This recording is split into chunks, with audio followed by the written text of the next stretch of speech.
तो स्वागत है आप सभी का एक और हमारे नए वीडियो में। फाइनली राउंड 6 यानी कि राजस्थान राउंड का जो अलॉटमेंट है, जो सबसे बड़ा अलॉटमेंट था, वो रिलीज हो चुका है।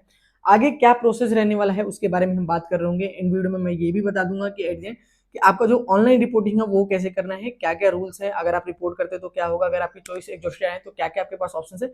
सारी चीजें अच्छे से अपन इस वीडियो के अंदर समझा दूंगा, तो आपको कोई भी कंफ्यूजन नहीं रहेगा इस वीडियो के बाद में। देखो, सबसे पहले बात करते हैं, आप सभी को पता है कि आज आपका अलॉटमेंट आ गया राउंड 6 का। अब देखो, एक सेकंड, हाँ, राउंड 6 का अलॉटमेंट आ गया है। देखो, इसमें दो तरीके के बच्चे हैं। कुछ ऐसे बच्चे हैं जिनको सीट अलॉट नहीं हुई है, ठीक है। कुछ हैं जो जिनको सीट अलॉट हो गई है। अब जिनको सीट अलॉट नहीं हुई है उनके लिए क्या करना है, पहले उनको बता देता हूँ। देखो, आप ऑटोमेटिकली राउंड 7 और राउंड 8 के अंदर फॉरवर्ड कर दिए गए हो। राउंड अगर 7 8 किसी में भी अगर आपको सीट मिलती है, कट ऑफ क्लियर करते हो, देखो मेजोरिटी बहुत सारे कम बच्चे होंगे जिनको सीट नहीं मिली होगी। अगर आपकी सीट नहीं मिले तो जाहिर सी बात है आपकी चॉइसिंग बहुत खराब है। नहीं तो मैक्सिमम जो 85% सीट्स हैं गवर्नमेंट के अंदर और प्राइवेट के अंदर, 80% सीट पे, सॉरी 70% के सीट के अंदर आज ऑलरेडी अलॉटमेंट आ चुके हैं। तो ऑलमोस्ट जो मेजर अलॉटमेंट था आपका आ चुका है। तो मेजोरिटी बच्चों की चॉइस जो आई नहीं होगी। अगर आई है तो फिर भी मैं रूल बता देता हूँ। राउंड 7 राउंड 8 अगर आपको सीट नहीं मिली है तो राउंड 7 और राउंड 8 के अंदर आप ऑटोमेटिकली फॉरवर्ड कर दिए गए हो। किसी भी राउंड में आप क्लियर कट ऑफ क्लियर करोगे तो आपको सीट अवेलेबल हो जाएगी। सीट अवेलेबल होने के बाद आपको रिपोर्ट करना पड़ेगा, जो अपन इस वीडियो अभी आगे समझेंगे।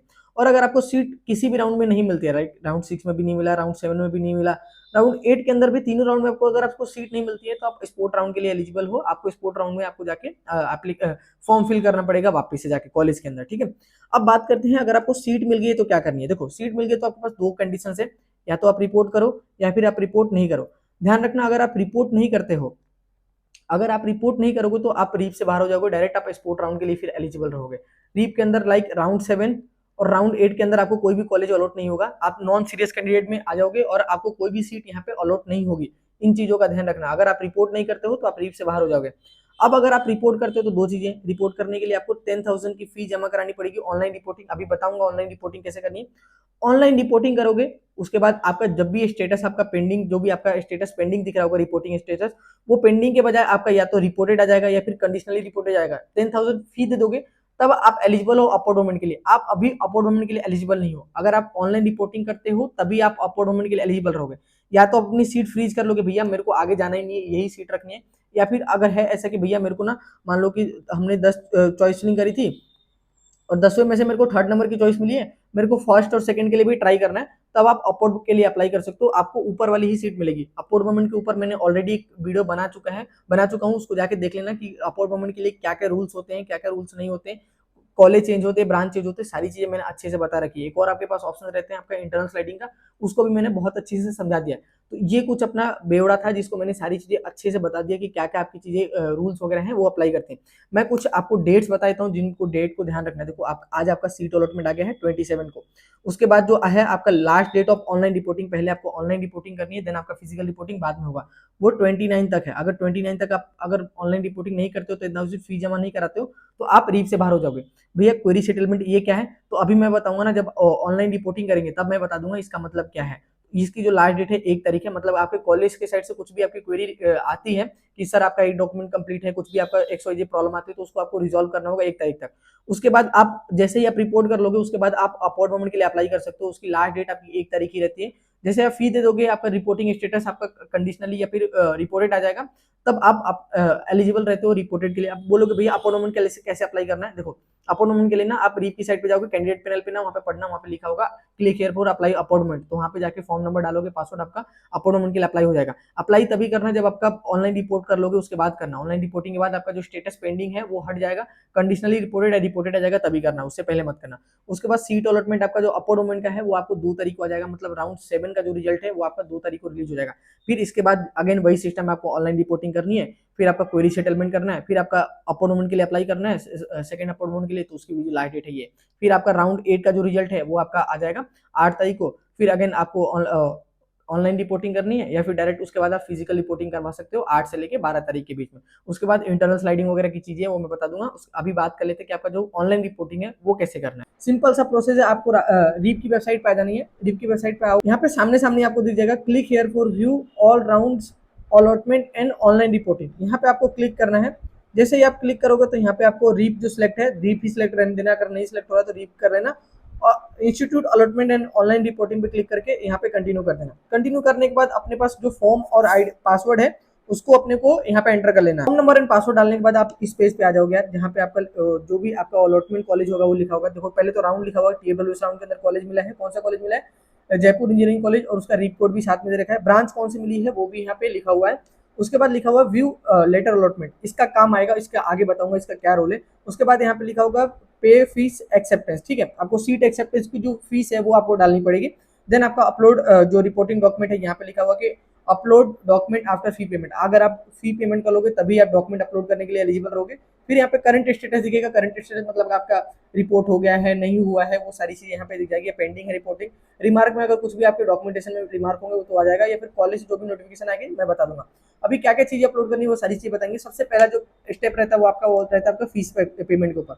यहाँ पे आपको पे सीट एक्सेप्टेंस फीस पे क्लिक करना है। यहाँ पे आपको पहले ही चीजें आपको इंस्ट्रक्शन दे रखी है, देखो जो भी आपके बैंक अकाउंट से जो भी यूपीआई से पे कर रहे हो उसको ढंग से एक यूपीआई से पे करना, क्योंकि जब भी आप विड्रॉल करोगे अगर तो उसी में आपका फी रिफंड आएगा। ऐसा ना हो ई मित्र के पास जाके आप फी पेमेंट करवा रहे हो और जो रिफंड के जो पैसे हैं वो ई मित्र के पास चले गए, बाद में वो आपको देने में नौटंकी मचा रहा है। तो ये चीजों का ध्यान रखना। यहाँ पे ओके आई एग्री करना और कंफर्म और प्रोसीड टू पे कर देना। तो यहाँ पे पेमेंट का पेज यार वो ओपन हो गया। अब देखो जो भी आपको मेथड से आपको पेमेंट करना है वो पेमेंट कर देना। अगर यूपीआई से पेमेंट करना है तो यूपीआई से पेमेंट कर देना। यहाँ पे यूपीआई क्यूआर कोड डाल देना और यहाँ पे पे नाउ का ऑप्शन आ जाएगा, क्यूआर कोड आ जाएगा और यहाँ पे आप डायरेक्टली पे कर सकते हो। यहाँ पे आगे ये चीजें और यहाँ से डायरेक्टली आप पे कर सकते हो। एक बार मैं फी पेमेंट कर लेता हूँ फिर आगे बात करता हूँ। पेमेंट करने के बाद आप नेक्स्ट पेज पे यहाँ पे आ जाओगे। यहाँ पे रिपोर्टिंग जो पेमेंट स्टेटस है वो यहाँ पे पेंडिंग के बजाय अब आपका पेड दिखाएगा। अब यहाँ पे आपका पेड हो चुका है पेमेंट, और ये किसी दूसरे बच्चे का फॉर्म है, वो जो बच्चा था जिसने पे कर रखा था वो किसी और की आईडी है। तो ये चीजें ध्यान रखनी, ये मत बोलना भैया कॉलेज कैसे चेंज होगा, ये किसी दूसरे बच्चे का अकाउंट था, पहले जो दिखाया था कोई दूसरा अकाउंट था। अब बात करते हैं नेक्स्ट आपका क्या स्टेप रहेगा। देखो नेक्स्ट जो आपका स्टेप रहेगा ना वो आपका स्टेप रहेगा डॉक्यूमेंट्स अपलोड करने का। यहाँ पे देखो अपलोड डॉक्यूमेंट करके दिखेगा। यहाँ पे जब भी आप क्लिक करोगे तो आपके पास 3 डॉक्यूमेंट्स मांगे जाएंगे। कहाँ से कैसे डाउनलोड करना है वो सारी चीज मैं बता दूंगा। पहला जो रहेगा रिपोर्टिंग फीस कैसे डाउनलोड करना है उसका भी मैं बताऊंगा। दूसरा रहेगा आपका अलॉटमेंट पीडीएफ। तीसरा रहेगा रिपोर्टिंग चेकलिस्ट। ये 3 ही डॉक्यूमेंट आप अपलोड करने हैं। बोलोगे भैया और नहीं डॉक्यूमेंट अपलोड करने का, तो भी मैं अभी अच्छे से बताऊंगा। देखो बात करें सबसे पहले थर्ड नंबर डॉक्यूमेंट की बात करते हैं, रिपोर्टिंग चेकलिस्ट की। इसका क्या करना है अभी मैं इसको समझा देता हूँ hand to hand. Document checklist के बारे में थोड़ा सा आपको अच्छे से समझा देता हूँ यार। देखो ये जो पेज है ना आपको कहीं नहीं मिलेगी, रीप की साइड पे कैंडिडेट पैनल में देखोगे तो नहीं मिलेगा। ये पीडीएफ आपको कहाँ मिलेगा मैं बताता हूँ। टेलीग्राम डाउनलोड कर लेना, मेरा ग्रुप ज्वाइन कर लेना। टेलीग्राम ग्रुप पे मैंने अपने चैनल पे जो है वहाँ पे शेयर कर दिया है, ऊपर ऊपर आपको दिख जाएगा, वहां से डाउनलोड कर लेना। या फिर रीप की जो इंस्ट्रक्शन बुकलेट है ना उस पर पेज नंबर 36 होगा आई थिंक, वहां पे जाके एंड में देख लेना। वहां पे आपको ये रिपोर्टिंग जो चेकलिस्ट है उसकी पीडीएफ दे रखी होगी, उसको वहां से कट कर लेना, एक पेज निकाल लेना, काम हो जाएगा। अब देखो यहाँ पे क्या लिखा है, document uploaded status yes no और नॉट एप्लीकेबल। देखो यहाँ पे क्या करना, बोलोगे भैया जो जो डॉक्यूमेंट अपलोड किए हैं वही करोगे क्या? 3 ही डॉक्यूमेंट आपसे अपलोड करवाए जा रहे हैं, लेकिन ऐसा नहीं है, इसकी रियलिटी मैं बताऊंगा। यहाँ पे क्या करना है, आपके पास जो जो डॉक्यूमेंट्स है ना उस पर यस कर देना। रीप का अलॉटमेंट लेटर है यस कर देना, ठीक है। रजिस्ट्रेशन कम एप्लीकेशन है वो कहाँ से डाउनलोड करना है, आपका जो फॉर्म है जब भी आप लॉगिन करोगे तो वहाँ पे आपका डाउनलोड करने का आ जाएगा। वहाँ पे आप जो रजिस्ट्रेशन फॉर्म है उसको डाउनलोड कर सकते हो। यहाँ पे भी यस करना है। क्लास 10 की मार्कशीट है, डालना ना डालना अपलोड करना वो अलग बात है, आपके पास है वो आपको यस करना करके डालना है। अभी मैं बताऊंगा आपसे कॉलेज वाले मांगेंगे सारे डॉक्यूमेंट्स, ऐसा नहीं कि 3 डॉक्यूमेंट मांगेंगे, अभी और भी डॉक्यूमेंट मांगेंगे। ठीक, देन फिर क्लास 12 का जो मार्कशीट है उस पर यस करना है। अगर ये आपकी इंप्रूवमेंट दिया है तो यस करना है या फिर नो कर देना है, ठीक है। नॉट एप्लीकेबल जो भी आपकी चीजें हैं वो यहाँ पे कर देना। बाकी जो भी चीजें इसको ऐसे ही करके यस नो यस फिल करके यहाँ पे आपका सिग्नेचर कर लेना, डेट डाल के यहाँ पे सिग्नेचर कर देना, ठीक है। और यहाँ पे आपका सिग्नेचर होगा, यहाँ पे आपके पेरेंट्स का सिग्नेचर होगा। अब देखो एक चीज और ध्यान रखना, इसको या तो तुम ऐसे करना प्रिंट कर लेना पेज पेपर पे यस नो करके, उसको फिर स्कैन करके उसको पीडीएफ फॉर्मेट में अपलोड कर देना, ऐसा कर सकते। नेक्स्ट आपके जो 2 डॉक्यूमेंट्स है ना उसके बारे में अपन बात करते हैं। देखो जो अपना चेकलिस्ट है वो तो मैंने आपको दे दिया। अब बात करते हैं अलॉटमेंट लेटर का। यहाँ पे पहले सबसे पहले बात करते हैं फी रिसिप्ट का। फी रिसिप्ट यहाँ पे देखो दिख जाएगा, यहाँ पे कॉर्नर पे ही आपको fees receipt view payment receipt, यहाँ पे आके क्लिक करके यहाँ पे प्रिंट पे क्लिक कर देना। प्रिंट पे यहाँ पे करने के बाद आपको इसको पीडीएफ फॉर्मेट में सेव करके रखना है, और इसको सेव रखना हमेशा से। जब भी आप रिफंड के लिए भी जाओगे तो यही काम आएगा। तीनों राउंड पे आपको अपलोड करना होगा, तो इसको ढंग से सेव कर लेना। 10,000 जो आपने दिए हैं उसकी आपको इसको सेव करना है कि उसकी बहुत ज्यादा जरूरत पड़ने वाली है। तो एक डॉक्यूमेंट आपके पास ये हो गए, पेमेंट फी रिसिप्ट आ गया, इसको भी अपलोड करना है। देन आपके पास व्यू अलॉटमेंट लेटर आ रहा है, जो अलॉटमेंट लेटर मांगा जा रहा था वो भी यहाँ पे आ रहा है। इसको भी यहाँ पे क्या करना है, प्रिंट करके यहाँ पे ये अलॉटमेंट लेटर आपका आ गया और इसको भी अपलोड करना है। तो दोनों डॉक्यूमेंट जो थे आपके हो गए कंप्लीट। अब देखो नेक्स्ट आपका क्या है, यहाँ पे स्टेटस आ रहा है, अपलोडेड डॉक्यूमेंट आ जाएगा लिखा हुआ। जब भी आप डॉक्यूमेंट अपलोड करते हो तो अपलोडेड डॉक्यूमेंट लिख के आ जाएगा। स्टेटस यहाँ पे पेंडिंग आ रहा है, इसके बारे में भी बात कर रहे होंगे। और यहाँ पे कॉलेज नोटिफिकेशन आ रही है, कॉलेज नोटिफिकेशन पे क्लिक करोगे ना तो देखो यहाँ पे क्या आपके पास आएगा, कॉलेज नोटिफिकेशन में आपके पास वो आएगा, जो जो डॉक्यूमेंट आपके कॉलेज मांगेंगे ना तो वहाँ पे आ जाएगा। जैसे देखो यहाँ पे कॉलेज ने आपके हमें एक इंक्वायरी भेज रखी है, एक क्वेरी भेज रखा है। देखो पहले नेम दे रखा है, कॉलेज नेम देखो सोनू के नाम से रजिस्टर होगा इसलिए वो दिखा रहा है, बाकी कॉलेज आपका एमबीएम कॉलेज है, ठीक है।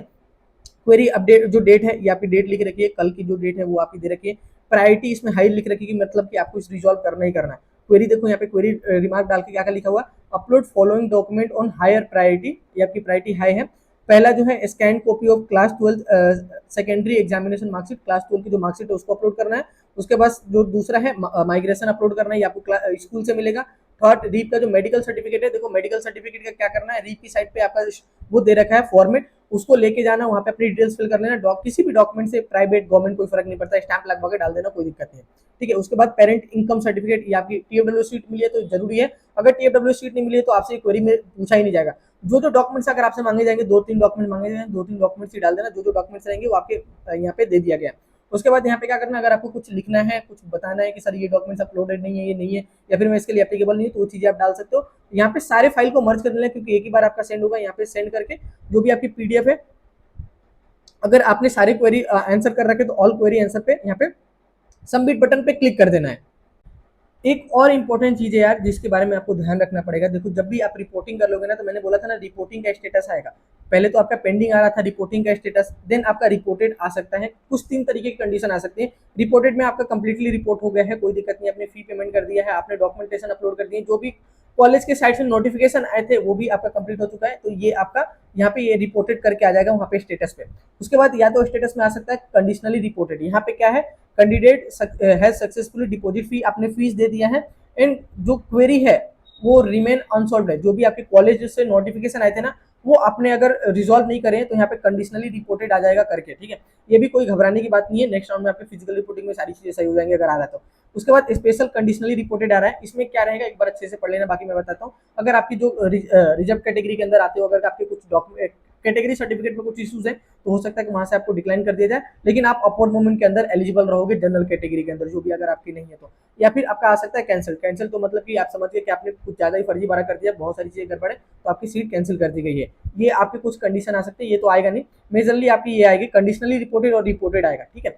तो इसमें भी कोई घबराने की बात नहीं है, आपकी रिपोर्टिंग सक्सेसफुल होगी। बाकी आपके कॉलेज से कॉल आ जाएगा, कॉलेज को भी आप कॉल कर सकते हो, बात कर सकते हो, वो सारी चीजें हेल्प कर देंगे। बाकी एज सच कुछ ऑनलाइन रिपोर्टिंग में डरने वाली बात नहीं है। और देखो जो भी आपके डॉक्यूमेंट्स है ना, एक्स्ट्रा माइग्रेशन कैरेक्टर सर्टिफिकेट्स वगैरह क्या क्या डॉक्यूमेंट्स है, मैं आपको अलग लिस्ट बना के बता दूंगा। बाकी अब ऐसा कोई भी डॉक्यूमेंट नहीं है जिसको आपको बनाने में 2-3 महीने का टाइम मिले। जो भी आपके कॉलेज से ही आपका जो डॉक्यूमेंट है वही आपसे मांगे जाने वाले, जैसे आपका कैरेक्टर हो गया, माइग्रेशन सर्टिफिकेट हो गई, आपकी टीसी हो गई, ये सारी चीजें आपकी कॉलेज स्कूल से ही मिल जाएगी जब भी आप स्कूल में जाओगे अपना मार्कशीट लेने के लिए। तो बाकी ये चीजें हमारी ऑनलाइन रिपोर्टिंग का प्रोसीजर था, मैंने सारी चीजें अच्छे से समझा दिया। आई होप आपको सारी चीजें समझ में आ गई होगी।